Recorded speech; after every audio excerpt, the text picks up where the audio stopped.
Sim, ó, em Hebreus 5:14, que o irmão Arlindo cita várias vezes ali, né, sobre o conhecimento do bem e do mal, aí faz um pouco, né, a gente lembrar que geralmente essas pessoas que nos julgam, aquelas pessoas que julgam as pessoas, são pessoas que fazem muito uso do conhecimento do bem e do mal. Eles julgam coisas que eles dizem que aquilo ali a mão de Deus vai pesar. Ah, isso, porque tu estás fazendo isso ou estás fazendo aquilo, olha, isso Deus, né, vai te condenar para o inferno. Então, ela é muito altiva no espírito, ela se acha muito acima além para julgar o seu próximo. Então, ali, nessa passagem ali, o irmão Arlindo sempre, né, usa, né, ali sobre o conhecimento do bem e do mal, né? A gente não deve viver do conhecimento do bem e do mal, mas da árvore da vida, né? Então, ali em Hebreus, ali 5:14, até se o irmão Arlindo depois que pudesse ler, né, para que os irmãos ouvissem essa passagem ali. Isso é muito interessante. Um pouco antes, no 13 ele fala, né, que muitos estavam dependendo de leitinho, né? Mas ali ele coloca, né, bem claro sobre as doutrinas, né, muitas doutrinas e muitos conceitos, né, que é colocado, né? São pessoas altivas de espírito, não são pobres de espírito, né? Tu olhar mesmo, né, tu vai ver que não são pobres de espírito, né? Tudo que os irmãos estão dizendo aqui hoje são complementos, né? Que isso aqui vai trazer maiores bagagens para que a gente possa afirmar o nosso entendimento. Então, tudo aquilo que os irmãos trazem aqui para nós, a gente aproveita, é lógico, né? Aqui os irmãos têm bastante conhecimento bíblico, eu gosto de trazer isso assim para os irmãos. Então, vamos lá, ó. Eu vou ler a partir do versículo 11, que é para o texto ficar completo, tá, irmãos? A parte que o irmão Paulo citou lá no final, mas eu vou ler do 11 ao 14, que não é muita coisa, dá para a gente ler aqui. Que diz assim, ó, nova versão transformadora. Há muito mais que gostaríamos de dizer a esse respeito, mas são coisas difíceis de explicar. Sobretudo, porque vocês se tornaram displicentes acerca do que ouvem. A essa altura já deveriam ensinar outras pessoas, e no entanto precisam que alguém lhes ensine novamente os conceitos mais básicos da palavra de Deus. Interessante isso aqui, né, irmãos? Ainda precisam de leite e não podem ingerir alimento sólido.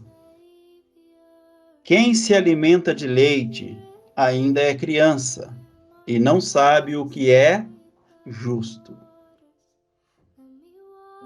O alimento sólido é para os adultos que, pela prática constante, são capazes de distinguir entre o certo e o errado.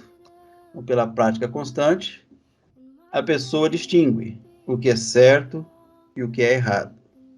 E esse alimento sólido aqui, irmãos, é para adultos, aqueles que conseguem caminhar, aqueles que conseguem chegar ao conhecimento.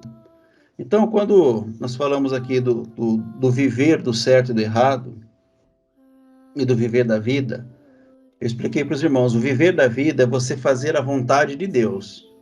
Esse é viver da vida.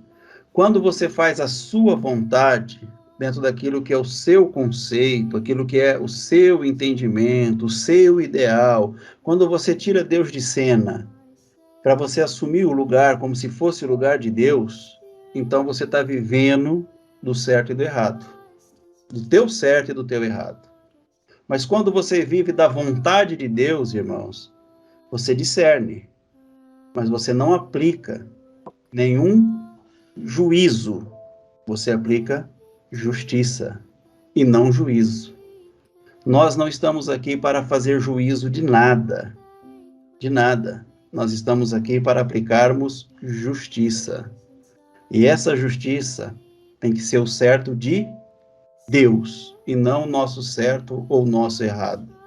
Então, viver do nosso certo e do nosso errado, provavelmente nós vamos fazer coisas que para nós parecem ser boas, igual nós lemos lá aquela passagem que o irmão Paulo falou, de Provérbios, né, capítulo 16, versículo 2 e 3 e 4, né? Acho que é isso que ele tinha falado, não recordo agora.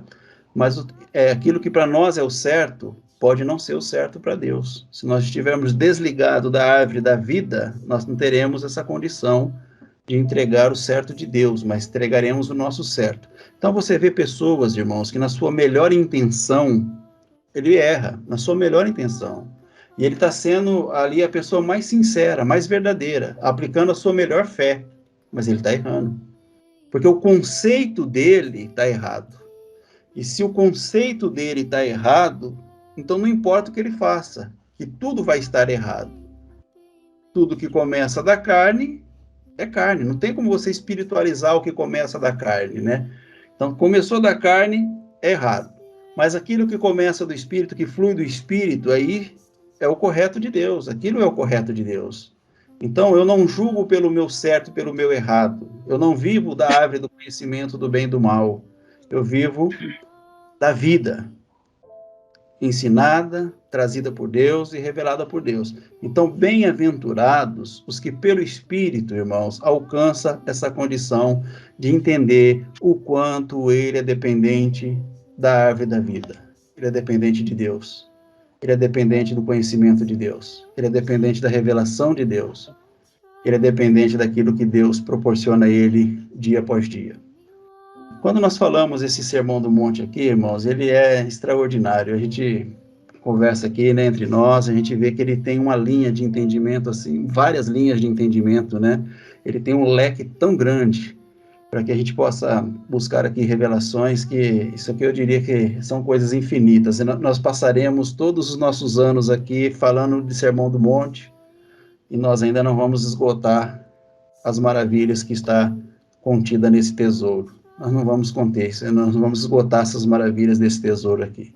Porque você começa a associar ponto com ponto, e as coisas espirituais são discernidas pelo Espírito, e o Espírito vai trazendo essa revelação, esse entendimento, e nós vamos ficar sempre discutindo o Sermão do Monte, Sermão do Monte. Por quê? Por causa do ponto de premissa de Jesus. Aqui ele está gerando um alicerce.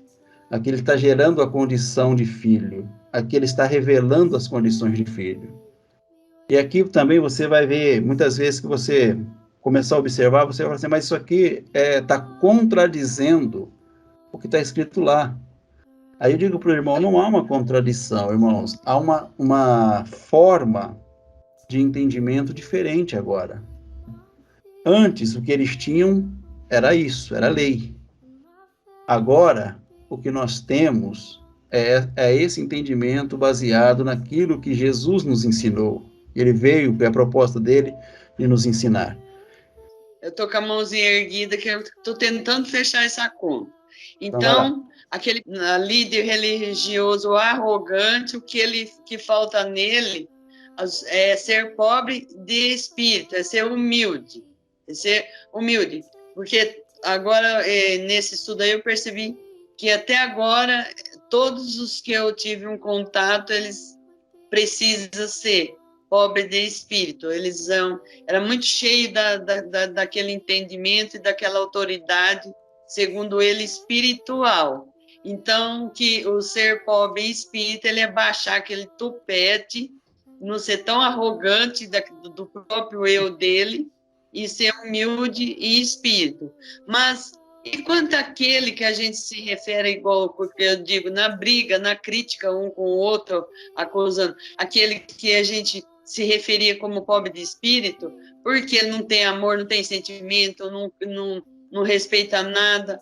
Então, esse não é o pobre de espírito. Então, ou tem um outro tipo de pobre de espírito. Tem dois tipos de pobre de espírito.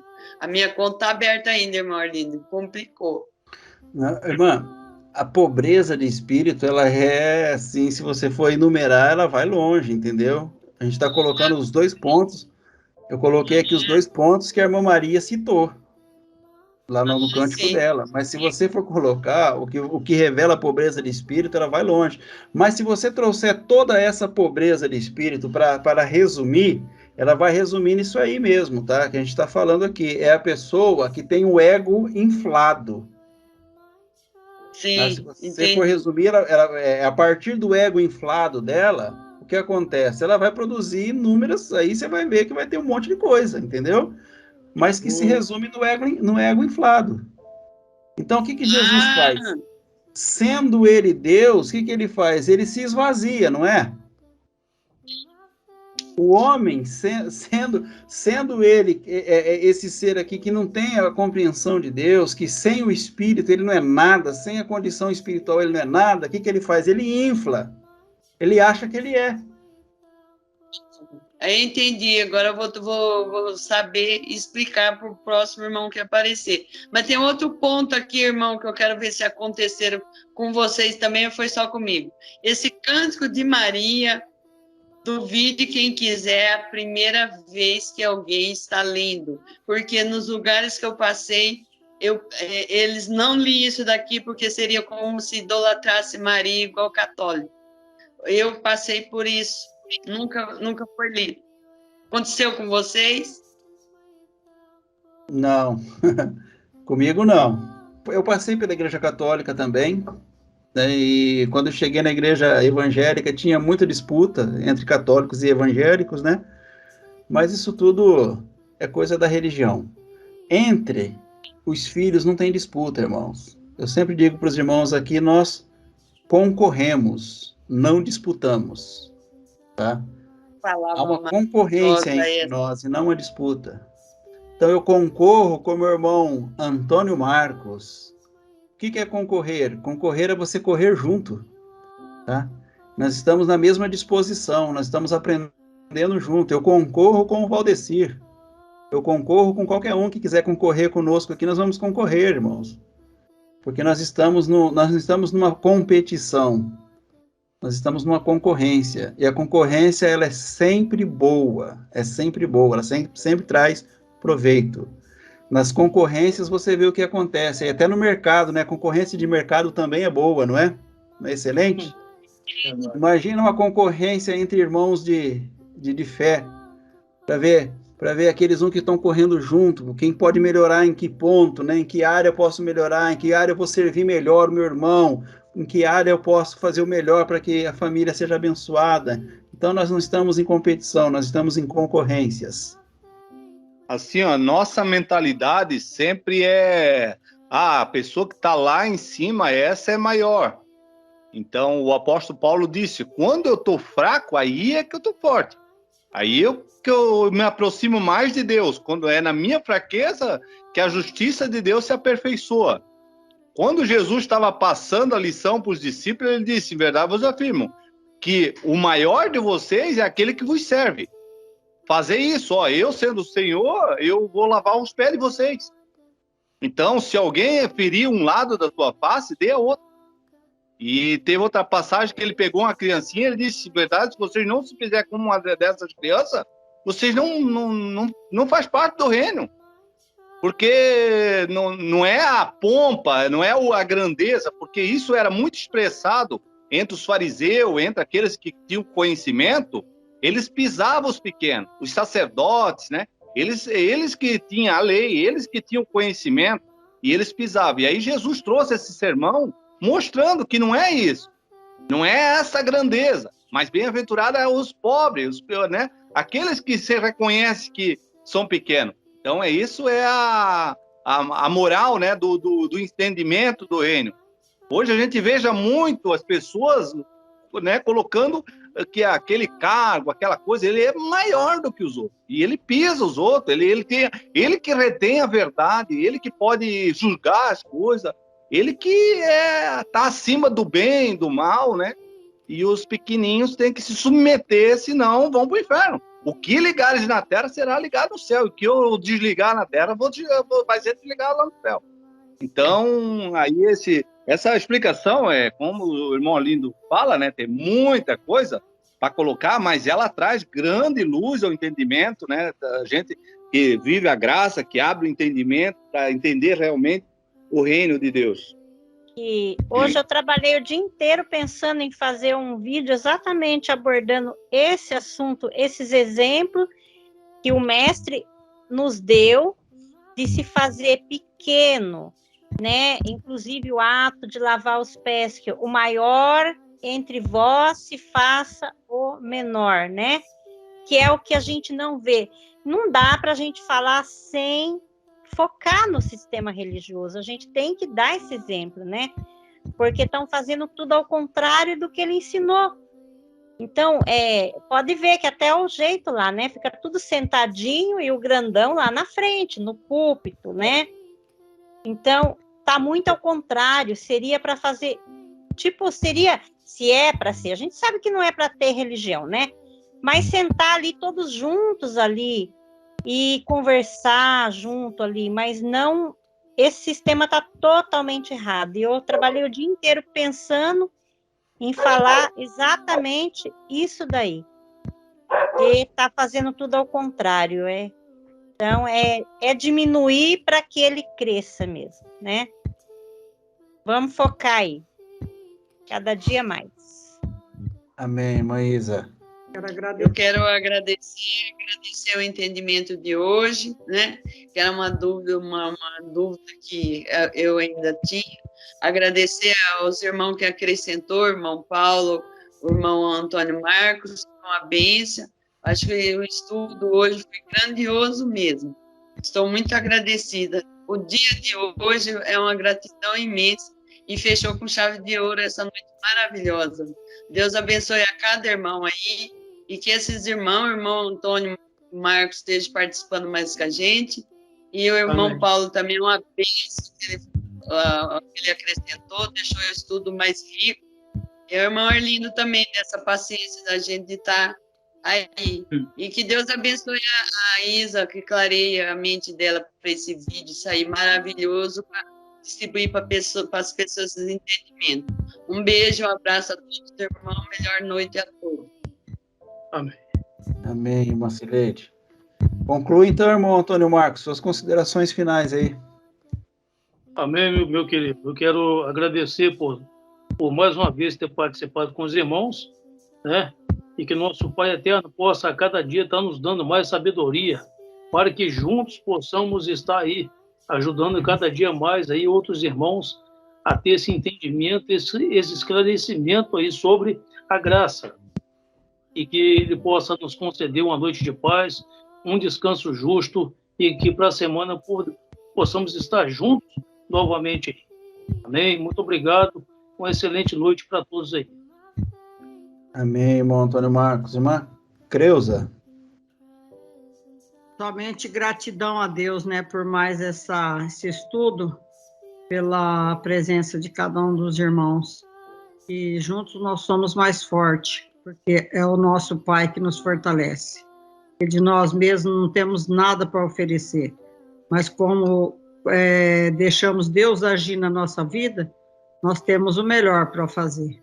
Então, eu só agradeço por mais uma oportunidade, que seja uma noite de vitória, uma noite de sonos tranquilo para cada um dos irmãos, e amanhã um novo dia vai raiar. Amém? Boa noite, irmãos. Agradeço. Amém.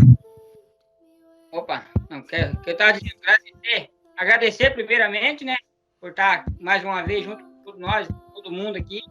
E não vamos competir, vamos concorrer, né? Vamos viver a bem, mais e mais, vamos buscar revelação, vamos buscar a história de lado, vamos buscar revelação. É isso aí. Uma boa noite a todos e quarta-feira. Eu também quero agradecer, viu, irmãos? Muito obrigado aí pela presença dos irmãos aí com a gente, né? Essa família, ela tem uma bênção.